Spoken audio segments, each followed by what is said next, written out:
Alright guys, so you've probably seen lots of videos here on YouTube about how to get the club shallow early in the downswing. Lots of ways to get the job done and lots of reasons why we want to do it too. But today I'm going to give you my top tip to help you get the club shallow early in the downswing and flush it as you come into impact. Let's get into it. Alright, welcome back to the channel guys. My name is Danny Malcolm. Thank you so much for joining me in today's video. Today I'm going to talk about how to shallow the club early in the downswing. Now, I don't just want to give you some random drills and things like that that could help. There's lots of great information out there. But I want to give you some more factual information. I want to share some videos of some top tour players of how they do it and what they need to do before that move early in the downswing to help them get there. So let's get straight into it. Now, shallowing the club has lots of benefits, as you probably know. So from here, shallowing the club is getting the club to shallow early in that downswing. And if we can get the club in a good position, nicely on plane in the slot, if you will, early in that downswing, then lots of good things can happen from there. A lot easier than just to have a free ride into impact and really going to be much more consistent. If you're a player that gets, you can get too shallow for sure, but if you're a player, for a lot of players that tend to get steep in that downswing early, then there's only one way to shallow it out late, and that's often by making some late adjustments to get the club back on plane to make contact with the ball, which can be inconsistent. So a term I like to use is called steep to shallow. Now I'm going to reference some tour players in just a moment, but what that means is in the backswing, we want to try and get, and you see this for a lot of tour players, the club working halfway back in a slightly steeper plane to what the downswing is going to be. So if you imagine a line, in this case a alignment rod, pointing, extending from the bottom of my golf club halfway back, that alignment rod is going to point slightly inside the ball to target line. So that would be considered a steeper backswing. So conversely, what would be the opposite to that is a flatter backswing or a shallower backswing, where the shaft butt end of the club points outside the ball to target line, and so that would be shallow, that would be steep.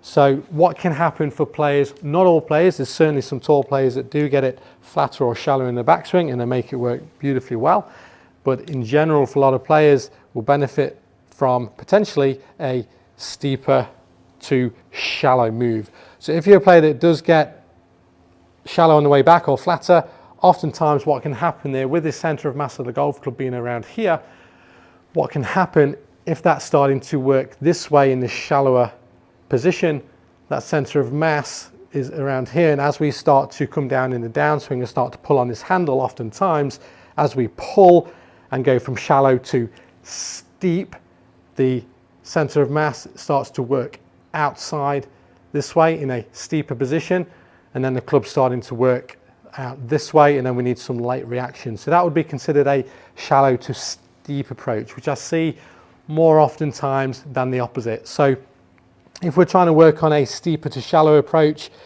in that backswing, we're going to be trying to get this club steeper so that the center of mass is working more in this sort of direction, so that as we start to pull on the handle on the way down, and there's lots of other ways to shallow the club that need to be in place to help with this, so it's not just a one and done here. This is just an idea to keep the club on a nice plane back and through, so a steeper to shallower approach. So now that center of mass of the club starts to work this way and starts to fall behind the hands. So now this stick's pointing outside the ball to target line. Now we're in a position early in the downswing, we're really looking for the most part, the golf club just to be in a nice position, perhaps just below the trail shoulder, with a golf club in the face, the club face in a reasonable position, so not too open, not too closed. If you can get here, then golf's a lot easier, because from there you can just continue to rotate momentum and the forces will bring the club back out on plane beautifully, having a lovely ride into the golf ball, and from there, you're going to be a lot more consistent. So it's certainly an approach that could benefit a lot of players. So you can use an alignment rod for this. Filming is even better, but the steeper to shallow approach. So I'm going to hit a couple here and then just reference some tour players. So steep to shallow. So it's steeper to shallow. And you'll see there, I'll just get that on camera in just a moment. So steep to shallow. I'll pop that one on camera. Let's have a look. I've got Rasmus Højgaard just on his driver, so I'll show you that first up. And we'll show you what we mean first by steeper to shallow. So let's just zoom in here so you can see a little bit better. Okay, so if I just reference a couple of lines here, just to help us see this better. So we'll see on the left from my swing, so the club is in a steeper position. So you can see it's running through the elbow plane there. The shaft at this point is pointing just inside the ball's target line. And so let's reference a few tour players. Let's see. So you can see here, even with the driver, inside the ball's target line, and on the downswing, it will go to a shallower position. So now it's gone from steep to, you got it, shallow. We'll just reference that in blue. So you can see the different pitches of those shafts for myself as well. Not that I'm quite at the level of these guys, but certainly I've got that steeper to shallow approach going. So now let's find some other players. We'll just get some random ones here. Let's go, let's put Cameron Champ on. This is a good video here. We'll reference the lines once again, just so we can see. And you'll see as we go back here again, a steeper position. I'd like to say pretty similar to mine there, but a steeper to, you got it, a shallower position. So you can see the pitch of that shaft now as we work it down is shallower compared to the backswing. We'll throw out some more there. Let's put young Charlie Hoffman on here, a great player. Let's pop him on. So we'll do the same again.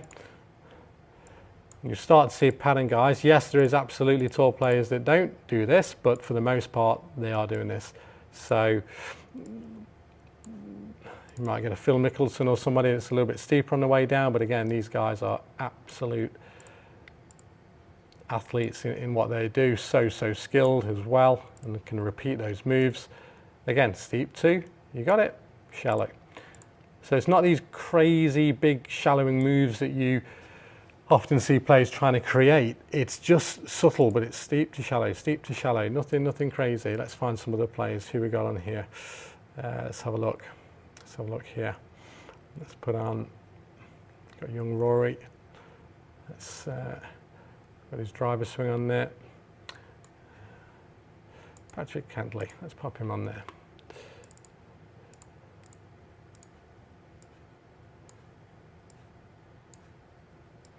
Okay. So, yep, you got it.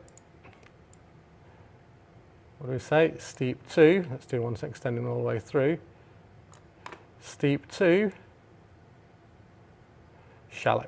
Steep to shallow. And again, it's not crazy amounts. So you see, oftentimes, the players seeing this, some great drills and ideas that we see on the internet, but oftentimes just really going crazy with some of these fields, when in reality, all we're looking for is steep to shallow, steep to shallow, steep to shallow. Absolutely, if you're a player that's getting a long way steep on the downswing, you may need to feel some of this, exaggerations for sure, I get that. I'm an advocate of that where it's needed, but in general, that's what's actually happening. So just understanding that I think is great, and you see on the way back again, by getting it in this steeper position, as awkward as that feels for a lot of players, it gives you the ability to let the club lay down a little bit, and momentum will take it this way. And then you'll get that free ride and that momentum into impact. If we start to work this way, I'll do the opposite, just for so you can see it. So if we just hit a shot here and go from shallow to what will naturally be steep, is this. So shallow to steep. So the flow of the club's very different. Actually sent me a little bit off balance there, interestingly. So if we reference this with a couple of lines now, you start to see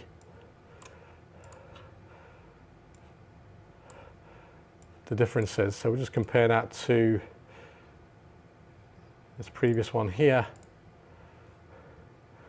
As we go back, so we've got and I see this on a daily basis here, guys. So not to say it's a massive fault or anything like that, but it's just certainly something that I see all too common with the everyday golfer, that then causes some issues on the way down. So as we go back, we can see now as I pull on the handle, the club might start, but it's certainly steeper than what the backswing was. But momentum is taking this club this way. So you'll see later in this swing, just watch how it works. It's starting to want to tip out. So now it starts to tip out this way, and that's where momentum's going. That's where the forces are going. I see this a lot on the lesson tee, online and in person, and the club exits really left. So guys, I think that's an important piece. If you're struggling to shallow the golf club, let's look at what's preceding that earlier in the swing. Is your club on plane?